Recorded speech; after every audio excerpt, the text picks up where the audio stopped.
ಪವಿತ್ರ ಕ್ಷೇತ್ರ ಯಲ್ಲಮ್ಮನ ಗುಡ್ಡಕ್ಕೆ ಪ್ರತಿ ವರ್ಷ ಲಕ್ಷಾಂತರ ಭಕ್ತರು ಭೇಟಿ ನೀಡುತ್ತಾರೆ.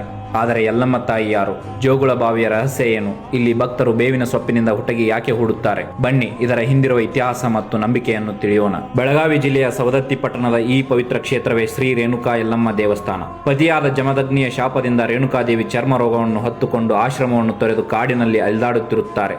ಆಗ ಮಾತಂಗಿ ಎಂಬ ಮಹಿಳೆ ಅವರಿಗೆ ಆಶ್ರಯ ನೀಡಿದಳು. ಅಲ್ಲಿಯೇ ರೇಣುಕಾದೇವಿ ಶಿವನ ಆರಾಧನೆ ಮಾಡುತ್ತಾ ಕಠಿಣ ತಪಸ್ಸು ನಡೆಸಿದರು. ಮುಂದೆ ಆಯುರ್ವೇದ ಜ್ಞಾನ ಹೊಂದಿದ ಏಕನಾಥ ಮತ್ತು ಜೋಗನಾಥರು ಗಿಡಮೂಲಿಕೆಗಳಿಂದ ಚಿಕಿತ್ಸೆ ನೀಡಿದರು.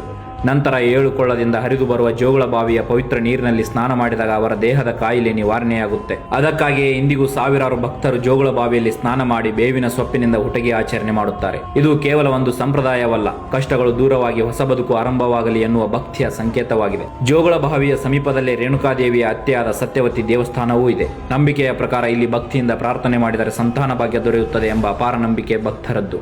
ಇಂದು ಸವದತ್ತಿಯ ಯಲ್ಲಮ್ಮ ದೇವಸ್ಥಾನ ಕೇವಲ ಒಂದು ಧಾರ್ಮಿಕ ಕ್ಷೇತ್ರವಲ್ಲ, ಇದು ನಂಬಿಕೆ, ಭಕ್ತಿ ಮತ್ತು ಶತಮಾನಗಳ ಸಂಪ್ರದಾಯವನ್ನು ಇಂದಿಗೂ ಜೀವಂತವಾಗಿಟ್ಟಿರುವ ಪವಿತ್ರ ಕ್ಷೇತ್ರವಾಗಿದೆ.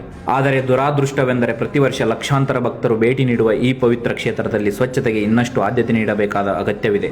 ದೇವಸ್ಥಾನದ ಸ್ವಚ್ಛತೆಯನ್ನು ಕಾಪಾಡುವುದು ಕೇವಲ ಆಡಳಿತದ ಜವಾಬ್ದಾರಿ ಮಾತ್ರವಲ್ಲ, ಪ್ರತಿಯೊಬ್ಬ ಭಕ್ತನ ಕರ್ತವ್ಯವೂ ಹೌದು. ಪರಿಸರವನ್ನು ಸ್ವಚ್ಛವಾಗಿಡುವ ಜವಾಬ್ದಾರಿ ನಮ್ಮೆಲ್ಲರ ಮೇಲಿದೆ. ಈ ನಮ್ಮ ಪ್ರಯತ್ನ ನಿಮಗೆ ಇಷ್ಟವಾದಲ್ಲಿ ಫಾಲೋ ಮಾಡಿ ಬೆಂಬಲ ನೀಡುವುದನ್ನು ಮರೆಯಬೇಡಿ.